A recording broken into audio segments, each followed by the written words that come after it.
Hello guys, പുതിയ വീഡിയോയിലേക്ക് എല്ലാ കൂട്ടുകാർക്കും സ്വാഗതം. അപ്പം ഇന്ന് ഗുരുവായൂർ വന്നേക്കാണ് കേട്ടോ. അപ്പം ഇന്ന് ഗുരുവായൂർ ഉത്സവം മാനോട്ടൊക്കെയാണ്. അങ്ങനെ പെട്ടെന്ന് ഒരു തീരുമാനത്തിലൂടെയാണ് നമ്മൾ ഇന്ന് ഗുരുവായൂർ എത്തിച്ചേർന്നത്. മുൻകൂട്ടി പ്രതീക്ഷിച്ചിട്ടോ അല്ലെങ്കിൽ മുൻകൂട്ടി പ്ലാനിങ് ഒന്നും ചെയ്തിട്ടുണ്ടായിരുന്നില്ല. പെട്ടെന്ന് അങ്ങനെ പോരുകയുണ്ടായത്. അപ്പോൾ ഞാനും എൻ്റെ ചെറിയ മോളും പൊന്നൂട്ടി മാത്രമേ ഉണ്ടായിരുന്നുള്ളൂ. അങ്ങനെ രാവിലെ ഞങ്ങൾ 8 മണിയൊക്കെ ആകുമ്പോൾ വീട്ടിൽ നിന്ന് ഇറങ്ങിയിട്ടുണ്ടായിരുന്നു. ഇവിടെ 8:45 ആകുമ്പോൾ എത്തി. അങ്ങനെ ഫോണും കാര്യങ്ങളൊക്കെ എടുത്ത് ഞങ്ങൾ ഉള്ളിലേക്ക് തൊഴാൻ വേണ്ടിയിട്ടുള്ള വരിയിൽ നിന്നു. 10 മണിയാകുമ്പോഴേക്കും ഞങ്ങൾ ഉള്ളിൽ കയറി ഭഗവാനെ തൊഴുതു. ഇതോ ഭാഗ്യത്തിന് ഞങ്ങൾ പോയ സമയത്ത് അത്ര വലിയ തിരക്കും കാര്യങ്ങളൊന്നും ഉണ്ടായിരുന്നില്ല കേട്ടോ. അപ്പോൾ ഞങ്ങൾ നാലമ്പലത്തിൻ്റെ ഉള്ളിൽ കയറി ഭഗവാനെ തൊഴുത് അവിടെ കുറച്ച് നേരമൊക്കെ ഇരുന്ന് തൊഴുതിന് ശേഷമാണ് പുറത്തേക്ക് ഇറങ്ങിയത്. എന്നിട്ട് അവിടെയും നമ്മൾ തൊഴുതിറങ്ങി. അതിനുശേഷം നമ്മൾ ഭക്ഷണത്തിനായിട്ട് വരിക്ക് നിൽക്കാൻ പോയിട്ടോ. അപ്പോൾ ഒരുപാട് തിരക്കുണ്ടായിരുന്നു അവിടെയാണ് ഞങ്ങൾക്ക് കുറച്ച് നേരം ക്യൂ കിട്ടിയത്. അപ്പോൾ നമ്മൾ ഭക്ഷണം കഴിക്കാനായിട്ട് പോയി. അപ്പോൾ ഇന്നത്തെ രസക്കാളനാണ്. രസക്കാളൻ എന്ന് പറയുമ്പോൾ മോരുകറിയാണ് കേട്ടോ. അത് എത്ര പേർക്ക് അറിയുമെന്ന് എനിക്കറിയില്ല. എനിക്ക് ഈയിടെയാണ് കുറച്ചടുത്തായിട്ടുള്ളത് മനസ്സിലായത്. അപ്പോൾ മോരുകറി എന്ന് പറയുന്നത് രസക്കാളൻ എന്നാണ് അത്ര ശരിക്കും പറയാം. പിന്നെ അവിടെ എലിശ്ശേരി ഉണ്ടായിരുന്നു, ഒരു കൂട്ടുകറി ഉണ്ടായിരുന്നു, പായസം ഉണ്ടായിരുന്നു, രസം ഉണ്ടായിരുന്നു, മാങ്ങച്ചാറൊക്കെ. അങ്ങനെയായിരുന്നു ഇന്നത്തെ സദ്യ. അങ്ങനെ ഭക്ഷണം കഴിക്കലൊക്കെ കഴിഞ്ഞതിന് ശേഷം ഞങ്ങൾ വീണ്ടും അമ്പലത്തിൻ്റെ മുന്നിലേക്ക് വന്ന് അവിടെയുള്ള കാഴ്ചകളൊക്കെ നടന്ന് കാണാൻ കേട്ടോ. പൊന്നൂട്ടിനെ ഒരു സ്ഥലത്ത് ഇരിക്കാനായിട്ട് സമ്മതിക്കണില്ല. അങ്ങനെ കുറേ നേരം അവിടെ ഇങ്ങനെ കറങ്ങി നടന്ന് ഞങ്ങൾ അവസാനം അവിടെ മേൽപ്പത്തൂർ ഓഡിറ്റോറിയത്തിൻ്റെ ഫ്രണ്ടിലായിട്ട് വന്നിരിക്കണം കേട്ടോ. അപ്പോൾ ആനോട്ടം കാണാൻ വേണ്ടിയിട്ടുള്ള ഇരിപ്പാണ്. അപ്പോൾ ഗുരുവായൂർ ഇത്ര അടുത്താണെങ്കിലും സത്യം പറഞ്ഞാൽ ഞാൻ ആദ്യമായിട്ടാണ് ഗുരുവായൂർ ഉത്സവം കാണാൻ വരുന്നതും ആനോട്ടം കാണാൻ വരുന്നതൊക്കെ. അങ്ങനെ സ്റ്റേജിൻ്റെ ഫ്രണ്ടിലായിട്ട് ഞങ്ങൾക്ക് സീറ്റ് കിട്ടിയപ്പോൾ ഞങ്ങൾ അവിടെ കുറേ നേരം ഇരുന്നു കേട്ടോ. പക്ഷെ അവിടെ നിന്നാൽ ശരിക്കും പോലെ കാണാൻ പറ്റില്ല. അങ്ങനെ ഞങ്ങൾ വേറൊരു സൈഡിലേക്ക് മാറിയിരുന്നു. അവിടെയുള്ള അച്ചാച്ചൻ്റെ അമ്മമ്മയൊക്കെ നല്ല സ്നേഹമായതുകൊണ്ട് തന്നെ ഞങ്ങൾക്ക് അവിടെ ഇരിക്കാനൊക്കെ സീറ്റൊക്കെ നോട്ടാം. അങ്ങനെ ഒരുപാട് നേരം കാത്തിരുന്നു. പൊന്നൂട്ടിക്ക് ക്ഷീണമായി. അങ്ങനെ കുറച്ച് നേരം ഉറങ്ങിയിട്ടോള്.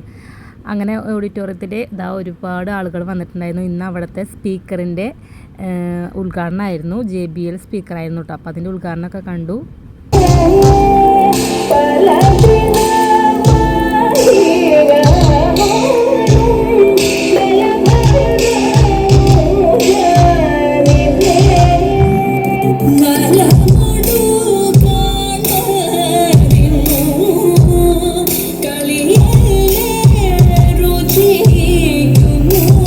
ഒരുപാട് സമയത്തെ കാത്തിരിപ്പിൻ്റെ ഭാഗമായിട്ട് ഇതാ 3 മണിയായിട്ടുണ്ട്. ആനയോട്ടം തുടങ്ങാറായി. അങ്ങനെ സ്റ്റേജൊക്കെ ഇതാ നിറഞ്ഞ് ജനങ്ങളെ കൊണ്ട് നിറഞ്ഞ് കവിഞ്ഞൊഴുകിയിരിക്കുകയാണ് കേട്ടോ. അപ്പോൾ ഈ ആനപ്രേമികൾ എന്ന് പറഞ്ഞാൽ ആണുങ്ങൾ മാത്രമല്ല. ഇവിടെ വന്നപ്പോൾ എനിക്ക് മനസ്സിലായി ഇവിടെ കുറേ അമ്മമാരും അമ്മമാരൊക്കെ ഇതിനെക്കുറിച്ച് പറയുമ്പോഴാണ് എനിക്ക് അതിൻ്റെ ഒരു ഇതൊക്കെ മനസ്സിലായത് കേട്ടോ. അപ്പോൾ ഇതാ നമ്മുടെ ആനയോട്ടം തുടങ്ങിയിട്ടുണ്ട്. ബാലു എന്ന ആനയാണ് ഫസ്റ്റ് എത്തിയിട്ടുണ്ടായിരുന്നത് കേട്ടോ.